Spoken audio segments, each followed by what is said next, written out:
चलिए दोस्तों, आज की इस वीडियो में हम लोग बात करेंगे राम वृक्ष बेनीपुरी के बारे में।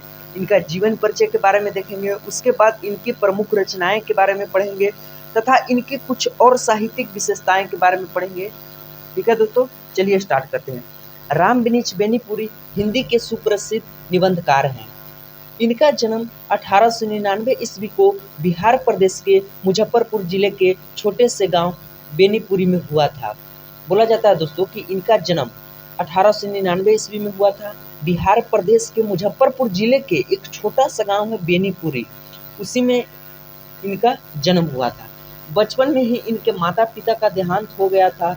इनका पालन पोषण इनके ननिहाल में हुआ। इन्होंने बड़ी कठिनाई से मैट्रिक तक शिक्षा ग्रहण किया।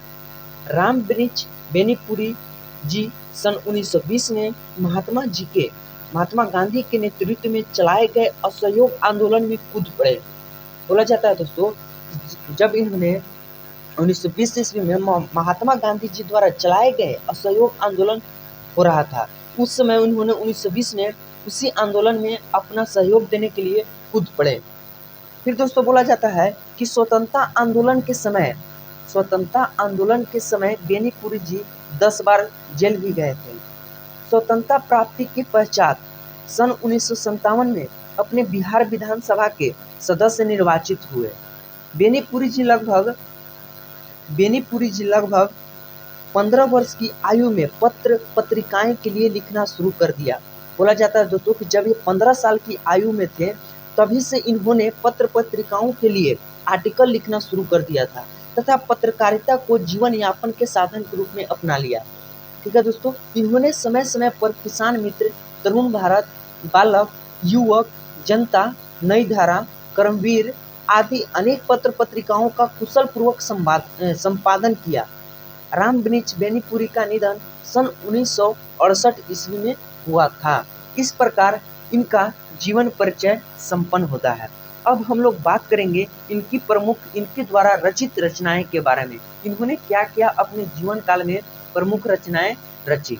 ठीक है दोस्तों, तो इनकी रचनाएं को देखते हैं। राम वृक्ष बेनीपुरी की प्रमुख रचनाएं इस प्रकार है। फर्स्ट क्या है दोस्तों, उपन्यास के रूप में इन्होंने क्या क्या लिखा। कैदी की पत्नी और पतितों के हेम में इन्होंने 2 उपन्यास लिखा। कहानी संग्रह दूसरा है। चित्ता के फूल तीसरा, इन्होंने जीवनी के बारे में लिखे थे। कुछ कार्ल मार्क्स और जयप्रकाश नारायण के बारे में इन्होंने जीवन परिचय लिखा था। चौथा आता है रेखा चित्र, माटी की मूर्तें, गेहूं और गुलाब, मन और विजेता। पांचवा आता है निबंध तथा संस्मरण, जंजीर और दीवारें, मुझे याद है, डायरी, नई यारी, मसाल इत्यादि। इस प्रकार से इनकी प्रमुख रचनाएं खत्म होती है। अब हम लोग इनकी साहित्यिक विशेषता के बारे में बात करेंगे। ठीक है दोस्तों, तो चलिए बात करते हैं। राम वृक्ष बेनीपुरी जी की रचनाएं में प्रमुख रूप से स्वाधीनता की चेतना, मनुष्य की चिंता और इतिहास की युगानुरूप व्याख्या है। बोला जा रहा दोस्तों कि राम वृक्ष बेनीपुरी द्वारा जो रचनाएं होती थी वे स्वाधीनता चेतना यानी कि मन की स्वाधीनता के प्रति चेतना के बारे में इन्होंने क्या किया था, लिखते थे। मनुष्य की चिंता और इतिहास की युगानुरूप व्याख्या किया है। वे निष्ठान भारतीय संस्कृति के पुजारी भी थे। इनकी रचनाओं में भारतीय संस्कृति के दर्शन होते थे।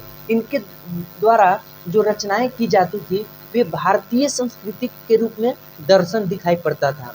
यह भी कहा जा सकता है कि राम वृक्ष बेनीपुरी जी का साहित्य उच्च कोटि का साहित्य है, जिससे मानवता के विकास की प्रेरणा मिलती है। इस प्रकार से इनकी विशेषताएं खत्म होती है। अब हम लोग इनकी भाषा शैली के बारे में जानते हैं कि इनके द्वारा जो रचित रचनाएं थी उनमें किस प्रकार की भाषा शैली का प्रयोग किया गया था। राम वृक्ष बेनीपुरी के साहित्य की भाषा सरल, सहज एवं ओजस्वी है। इन्होंने अपनी रचनाएं में संस्कृत के तत्सम शब्दों के साथ साथ तत्भव, देशज, उर्दू, फारसी व अंग्रेजी के शब्दों का अत्यंत सटीक एवं सार्थक प्रयोग किया है। इस प्रकार से इनकी पूर्ण रूपेण जीवन परिचय समाप्त होता है दोस्तों। ठीक है दोस्तों, तो यह इनकी जीवन परिचय रही।